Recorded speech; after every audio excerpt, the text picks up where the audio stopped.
आदरणीय गुरुवर नमस्कार। मैं संजय कुमार। बहुत खुशी की बात है कि आप लोगों ने बहुत अच्छा किया। मैं यूपीएससी प्रिंसिपल की बात कर रहा हूँ। उसका रिजल्ट निकल गया है। स्ट्रेट फॉरवर्ड क्लासेस ने कभी नहीं सोचा था कि इतनी बड़ी सफलता मिलेगी, जितना शॉर्ट टर्म में हम लोगों ने प्रयास किया। और सबसे बड़ी बात है कि आपका सहयोग उसमें रहा, इसलिए ये सफलता आप ही को समर्पित करता हूँ। और पुनः मैं नई लड़ाई नए मुकाम की तैयारी के लिए आप लोगों को फिर से रेडी टू फाइट के मोड में लाना चाहता हूँ। और बहुत जल्दी हम लोग इंटरव्यू क्लासेस को ऑर्गेनाइज करने जा रहे हैं। इंटरव्यू क्लासेस में 2 मोड होंगे। क्लासेस आपको ऑनलाइन मिलेगा और मॉक इंटरव्यू एक्सपर्ट के साथ, जो प्रॉपर यूपीएससी का तरीका है उसके साथ आपको ऑफलाइन करना होगा। तो दिल्ली से जो भी बाहर के लोग होंगे, अच्छी खासी संख्या में बाहर के लोगों ने कम्पीट किया है, तो सब शेड्यूल दे दिया जाएगा और कि कहाँ होगा, कैसे होगा, क्या होगा। आप हमारे ऑफिस के संपर्क में रहें। मिस्टर मनीष कुमार का व्हाट्सएप नंबर जो है उनसे बात करें, सब कुछ बता दिया जाए। फ़िलहाल अब आप लोग आराम न करें, रिलैक्स न रहें। मैं कुछ उन बातों को बता देना चाहता हूँ कि ताकि आपकी तैयारी अभी से शुरू हो जाए। तो सबसे बड़ी बात है कि ये सब कुछ इतना जल्दी जो हो रहा है, पहले इतिहास में कभी नहीं हुआ था। इसी काम में बरसों लग जाते थे। आज इसलिए हो रहा है कि नई शिक्षा नीति पूरे देश में लागू हो रही है और पेंडेमिक के चलते ऑलरेडी ये डिलेड है। That's for a single reason कि बहुत जल्दी ये वैकेंसी को इम्प्लीमेंट किया जाएगा और नेक्स्ट वैकेंसी भी जल्दी ही आएगी, ये भी याद रखें। दूसरी बात, वाइस प्रिंसिपल वाले रिलैक्स ना रहें, वो भी तैयारी शुरू करें। खैर, तो सबसे ज़्यादा जो क्वेश्चंस होंगे वो कॉमन लोगों के लिए एजुकेशन पॉलिसीज़ के ऊपर होंगे, नई शिक्षा नीति। मैं पीछे क्लास में बोला था कि नई शिक्षा नीति से के बराबर के क्वेश्चन राइट टू एजुकेशन से होंगे आपके लिए, लेकिन इस बार पीछे जितनी भी नीतियां हैं वो को रिलेट करेगी, वो आपके आंसर देने के काम आएगा। लेकिन नई शिक्षा नीति का खासकर वो चैप्टर्स, वो एरिया जो स्कूल एजुकेशन से जुड़ा हुआ है, क्योंकि नई शिक्षा नीति के 3 भाग हैं। एक पहला स्कूल एजुकेशन है, दैन कॉलेज एजुकेशन है और उसके बाद जनरल बातें हैं। तो स्कूल एजुकेशन पे आपकी मास्टरी होनी चाहिए। तो वो पूरा हम क्लास में पढ़ा रहे हैं इन दिनों देश के यूजीसी के प्रोफेसर्स के लिए। तो कॉमन क्लास है, उसको आपने पीछे यूट्यूब पर फ्री क्लास देखिए और उस पर एनालिसिस होगा।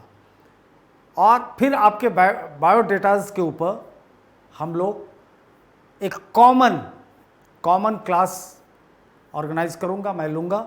और इंटरव्यू में उसकी तैयारी कैसे करें उसके बारे में भी एक्सपर्ट से क्वेश्चंस पूछेंगे, जो कमियां रह जाएंगी वो बताया जाएगा और ज़रूरत के स्टडी मटेरियल दिए जाएंगे।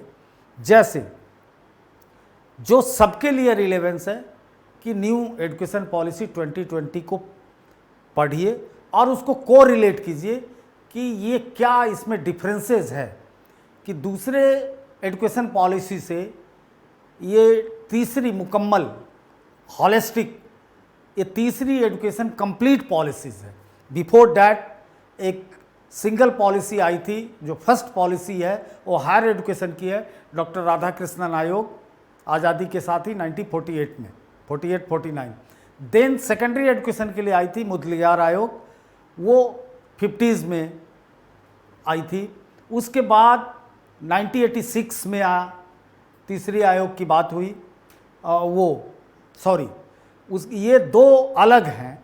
उसके बाद पहली एजुकेशन पॉलिसी इंटायर एजुकेशन को लेते हुए primary, secondary and higher, DS Kothari 1966 में वो आई थी।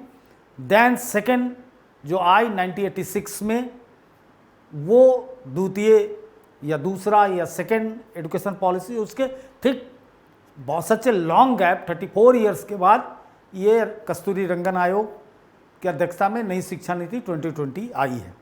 तो इसमें क्या ब्यूटी है, क्या और नीतियों से अलग है, और नीतियों में हमने क्या पाया, क्या कैरी फॉरवर्ड हुआ है, किस एरिया में ज़्यादा जोर देने की ज़रूरत है। एक हिमसेल्फ मतलब एक रेस्पेक्टेबली मेज़र करना है इस पॉलिसी को, और दूसरा एब्सोल्युटली कि रेस्पेक्टेबली कि क्या ये नीति किन अर्थों में अलग है। जैसे मेरा मानना है कि ये नीति सबसे पहले डिप्लोमा डिजीज़ को ख़त्म कर रही है। डिप्लोमा डिजीज़ मीन्स कि जो पॉलिसी 1986 में आई वो डिप्लोमा एजुकेशन ओरिएंटेड थी। इंजीनियरिंग कॉलेज की बाढ़ आ गई, ये हालत होगा कि बीच में वर्मा आयोग, जस्टिस वर्मा के अंदर भी उसको कंसीडर किया गया कि इंजीनियरिंग कॉलेज के मोड को ठीक करने के लिए बड़ी दिक्कतें आई, पॉलिटेक्निक आ गया, नौकरी मिली नहीं, वन साइडेड गेम हो गया। अब इंजीनियरिंग कॉलेज की हालत ठीक नहीं है, तो कहीं ना कहीं पॉलिसी के स्टेज में गलती हुई। तो ये डिप्लोमा डिजीज से कहीं ना कहीं आपको दूर करता है एजुकेशन पॉलिसी। एक हॉलिस्टिक, एक मानवीय, एक ह्यूमनिस्टिक अप्रोच, एक 21st सेंचुरी के चैलेंजेस को कंप्लीट करने के लिए, उसको compete और इंडिया को डेवलप नेशन डिक्लेयर करने के लिए ये पॉलिसी बनी। दूसरा कि जितनी एजुकेशन पॉलिसी है बच्चे के ब्रेन को एक रिजर्वायर मानती है, उसमें नॉलेज को ठूसती थी, information as well as education को। तो this is not a reservoir of child brain, is not a reservoir. उसको समथिंग क्रिएटिव होने दीजिए, रचनात्मक होने दीजिए। फिर इस एजुकेशन पॉलिसी में लैंग्वेज को लेकर है कि बड़ी अजीब विडंबना है हिंदुस्तान की शिक्षा में कि very ancient time to till date Hindustan का एजुकेशन कभी वर्नाकुलर लैंग्वेज में रहा ही नहीं। There is no any dedication in vernacular language. Before Vedic phase to medieval India's our education policy in a great classic language that is called in Sanskrit। Sanskrit में होता रहा, उस समय भी वर्नाकुलर अदर लैंग्वेज की बात नहीं हुई। जबकि उस टैबू को तोड़ने का बुद्ध ने काम किया, जैन ने काम किया, इन्होंने पाली लाया, प्रकृति में बात की, अर्धमागधी में। बट एजुकेशन ब्राह्मणिकल सिस्टम में वो संस्कृत में रहा और साउथ में तमिल में रहा। Both are the very classical language. And जब मुग़ल आए, दिल्ली सल्तनत आया, बल्कि मुग़ल से पहले ही गोरीज के बाद जो चेंजेस होता है 12th सेंचुरी में, तो धीरे धीरे फारसी एक्वायर कर लिया उस पोजीशन को, और टिल अंग्रेज़ के आते आते फिर वर्नाकुलर लैंग्वेज की कोई पूछ नहीं हुई, फारसी में एजुकेशन हुआ। और जब अंग्रेज़ आ गए तो आपने जो हमारे रेगुलर स्टूडेंट है वो तो जान ही रहे हैं कि मैकाले ने कैसे चेंज किया कि क्लर्क प्रोड्यूस करने के लिए ईस्ट इंडिया कंपनी बनी रहे और केवल क्लर्कियल मोड से एजुकेशन के लिए वो मैकाले की पद्धति हमारे सामने इंग्लिश में आई, जो टिल डेट है। ये एजुकेशन पॉलिसी कहीं ना कहीं इस साइकोलॉजी में बात कर रही है कि एजुकेशन को वर्नाकुलर लैंग्वेज में किया जाए। हायर एजुकेशन तक बात कर रही है, केवल 5वीं तक ही नहीं, और बहुत तेज़ी से ट्रांसलेशन हो रहा है। टेक्निकल एजुकेशन में भी ये वर्नाकुलर लैंग्वेज को ले जा रही है, हिंदी को, इंग्लिश को। चूँकि लैंग्वेज एक बहुत बड़ा बैरियर है इस देश में। वर्ल्ड का कोई ऐसा देश नहीं है जो अपने इंडिजिनस लैंग्वेज में अपना स्टडी नहीं रखता है। लगभग यूरोप में मोर देन 40 कंट्री है, सबके अपने अपने लैंग्वेज हैं, और लैंग्वेज के आधार पे ही वो कंट्री बनी थी। ग्रेट रोमन साम्राज्य जब डिसइंटीग्रेट किया तो लैंग्वेज के लिए हुआ। लैंग्वेज फैमिली एक होते हुए भी उन लोगों ने अपना सबका इंडिजिनस लैंग्वेज था, और उसमें सारी शिक्षा हो रही है। जब यूरोप में हो रही है, जब मॉडर्न नेशन में हो रही है, तो why not in India. Fourth one is the, हम उसको बोलते हैं कि dish, different kinds of dish but curd is same. Means कि कुछ बेसिक चीज़ को पढ़ा के और सब चीज़ को उसी पैमाने पे तौल देना। जैसे किसी कॉमन ढाबास और रेस्टोरेंट में क्या होता है कि वो कढ़ी रेडी करते हैं, ऑनियंस, गार्लिक एंड टमाटो और मसाला वसाला डाल के। अब जो जो चाहता है उसी में थोड़ा बहुत क्रीमी और ये वो करके, कोई अंडा करी खोज रहा है, कोई बटर पनीर खोज रहा है, कोई मटन खोज रहा है, तो उसको करके प्रिपेयर करके देते। उस शेप में एजुकेशन रैप कर गया था। तो ये न्यू एजुकेशन पॉलिसी, ये अगर कंक्लूड करते हैं तो इस 4 पॉइंट को ही हम लेंगे कि उसको ये चाह रही है। अब आगे कितना सक्सेस अनसक्सेस होगा, this is a matter of debate. और भविष्य के गर्भ में कोई बात छुपी है तो भी कांट से एनीथिंग, बट इसकी इच्छा शक्ति ऐसी है। एक वंडरफुल एजुकेशन पॉलिसीज है जिसमें गांधी पूरा दिखते हैं हमें, वर्नाकुलर लैंग्वेजेस और साथ साथ vocational education. There is a great difference between vocational education and technical education.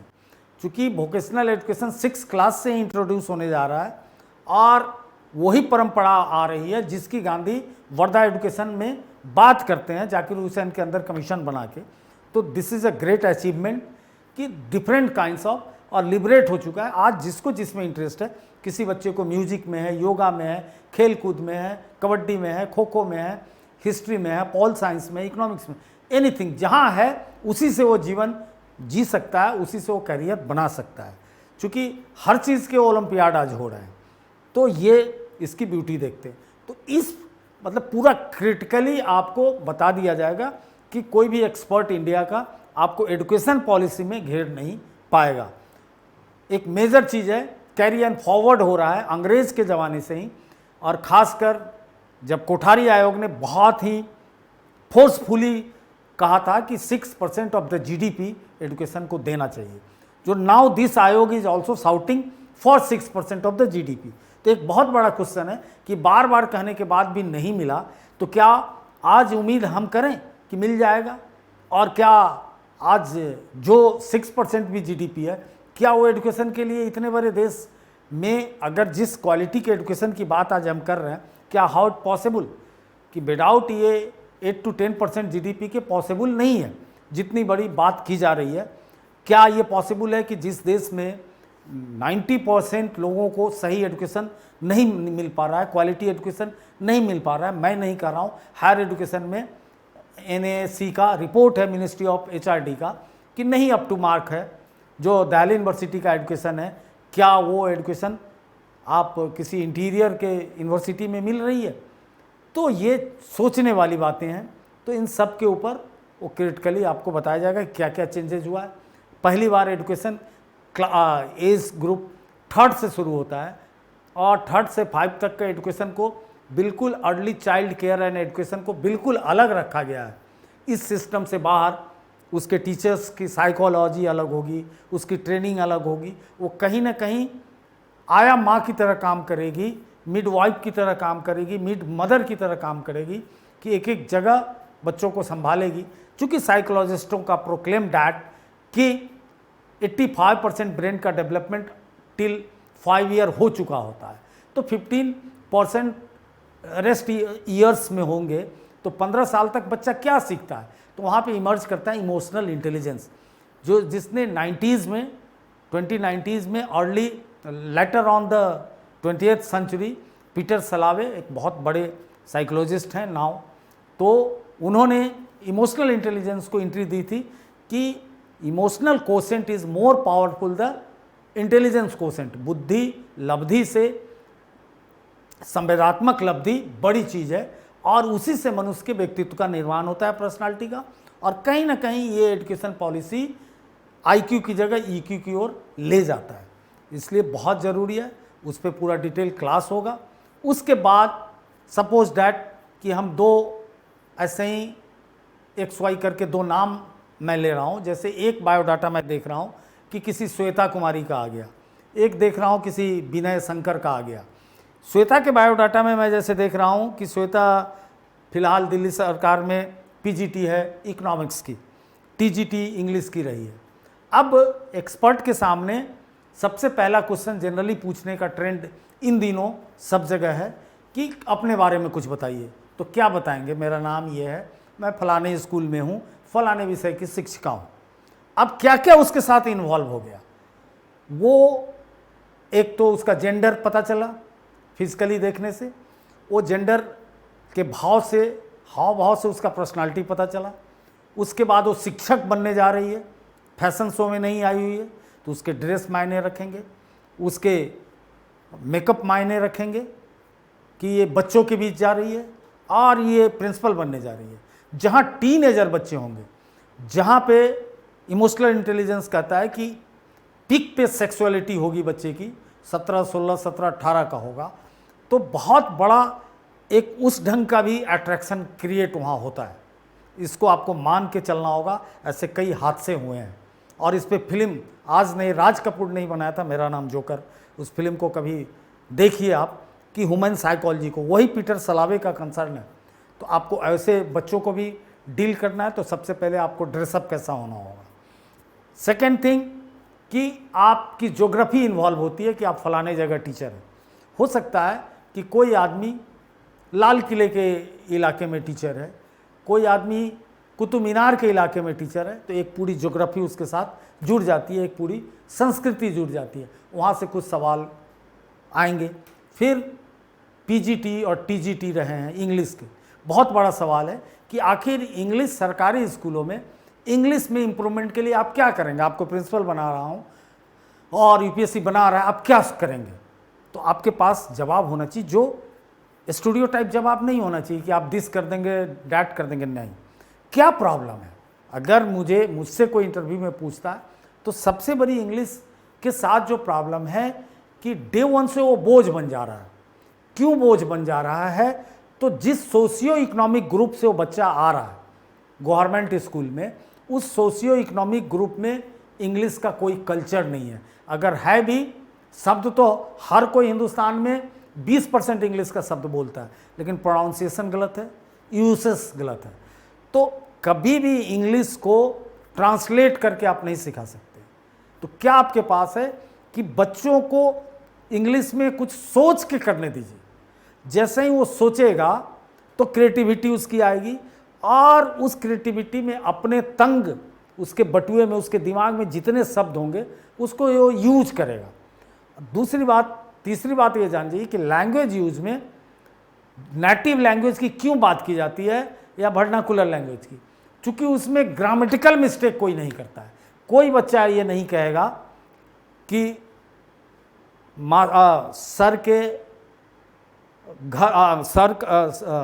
Sir का हाथ घड़ी बांधे हुए है। नेवर।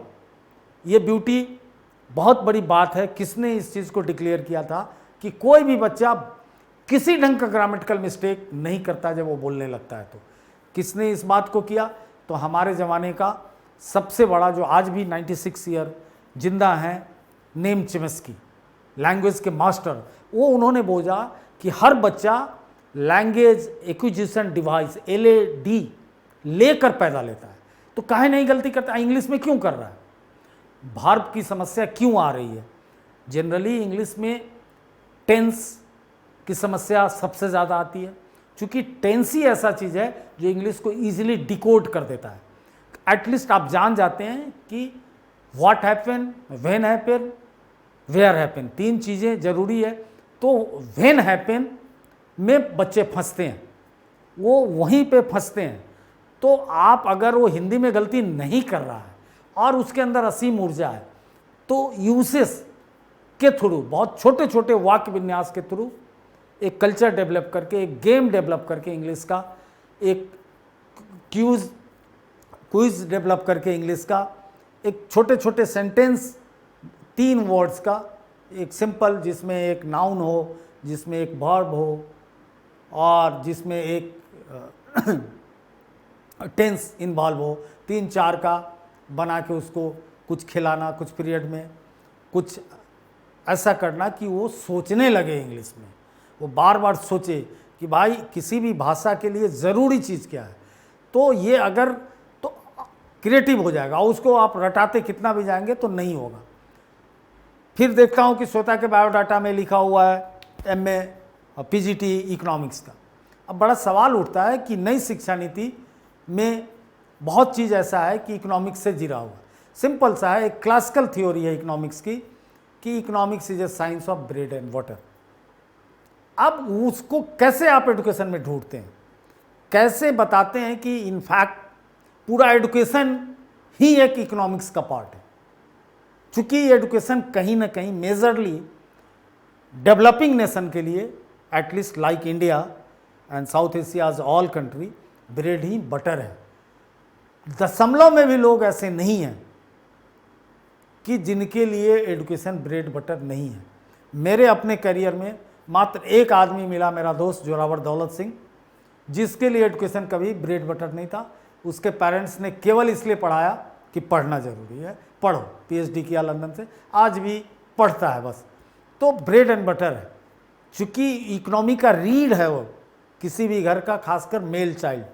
फीमेल के लिए भी बहुत ज़रूरी हो गया है, पहले उतना ज़रूरी नहीं था, लेकिन शहरी समाज में तो बहुत ज़रूरी सब जगह। अब कॉशस हो गए हैं लोग कि लड़की की शादी ब्याह, उसका पूरा जीवन एजुकेशन पे डिपेंड करता है।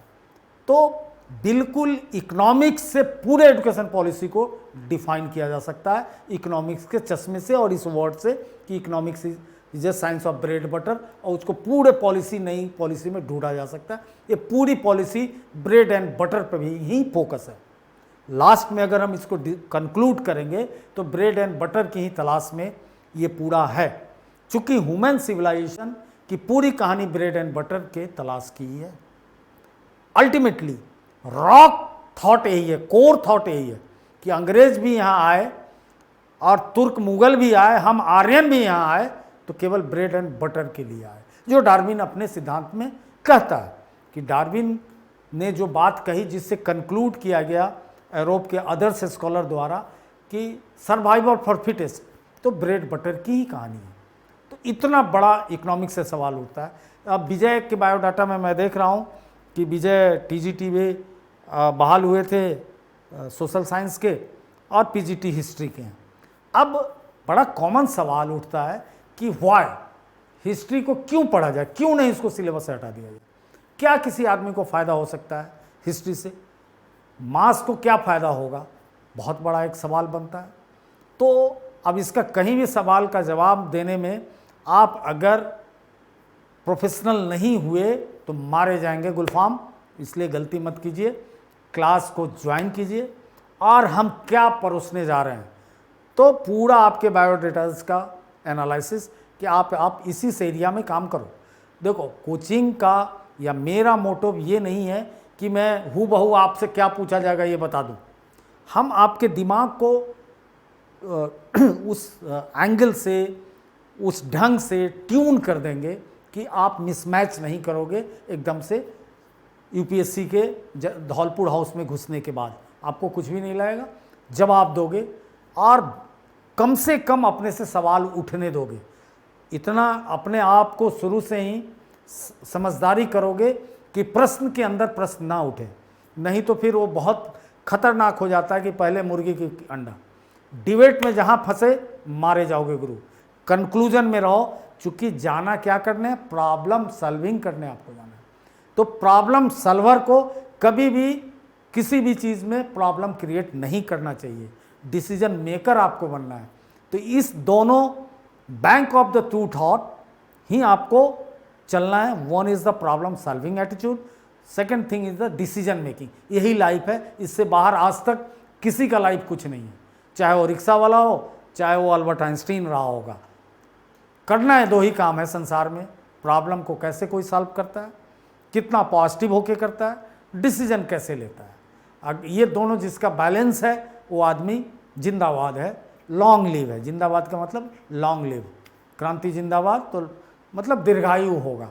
तो पहले ये बात गांठ बांध के समझ लेने की ज़रूरत है।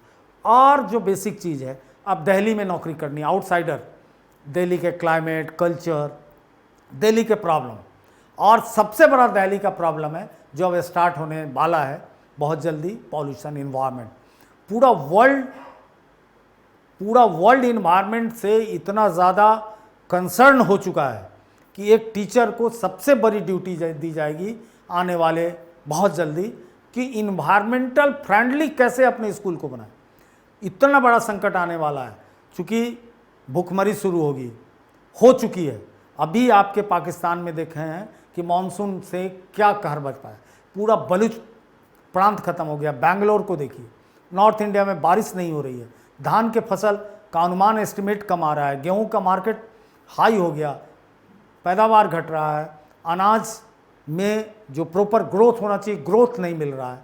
तो इन्वायरमेंटल सबसे बड़ा प्रॉब्लम होगा। और इस इंटरव्यू का मुझसे पूछते हो तो दो ही फोकस एरिया होगा, इन्वायरमेंट कंसर्न करेगा इंटरव्यू से, और एजुकेशन न्यू पॉलिसी।